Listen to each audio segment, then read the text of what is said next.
వేలాది మంది సాక్షిగా హే బిడ్డ ఇది నీ అడ్డా అన్నాడు. నువ్వే ఈ అడ్డాకి నాయకుడివని సేనాధిపతి ప్రకటించాడు. అంతా హై హై నాయక అన్నారు. తీరా చూస్తే అదే సేనాధిపతి సర్దుబాటు అంటూ గాలి తీసేశాడు. మరి తణుకు విషయంలో జరిగిన పొరపాటుకు దిద్దుబాటేంటి? Let's watch. పశ్చిమ గోదావరి జిల్లాలో జనసేన నుంచి పోటీ చేయబోయే అభ్యర్థుల్లో ఒక్కరి పేరు కూడా టీడీపీ జనసేన ఫస్ట్ లిస్టులో లేదు.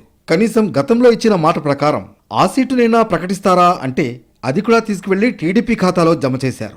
అసలు తణుకు నియోజకవర్గంలో పవన్ ఏం మాట్లాడారు? ఎందుకు చెప్పిన మాటల్ని నిలబెట్టుకోలేకపోయారు? అప్పటి నుంచి తణుకు నియోజకవర్గంలో జనసేన టీడీపీ మధ్య టగ్ ఆఫ్ వార్ నడుస్తూనే ఉంది.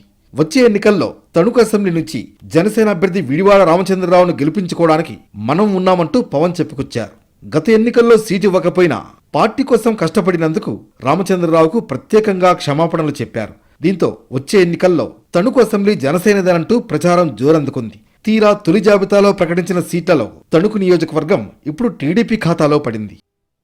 తణుకు నియోజకవర్గంలో తెలుగుదేశం బలమైన పార్టీగా ఉంది. 2014లో ఇక్కడి నుంచి ఎమ్మెల్యేగా పోటీ చేసిన అరిమిల్లి రాధాకృష్ణ 30,000 ఓట్ల మెజార్టీతో విజయం సాధించారు. 2019 ఎన్నికల్లో జనసేన టీడీపీ విడివిడిగా పోటీ చేయడంతో 2,500 ఓట్ల తేడాతో ఓటమి పాలయ్యారు. ఇదే సమయంలో జనసేన సైతం తణుకులో బలమైన పార్టీగా ఎదిగింది. పవన్ వారాహి యాత్రకు వచ్చిన స్పందనతో తణుకు టికెట్ జనసేనకేనంటూ చెప్పుకొచ్చారు కూడా. అయితే ఇదే సీటు కోసం టీడీపీ పట్టుపట్టింది.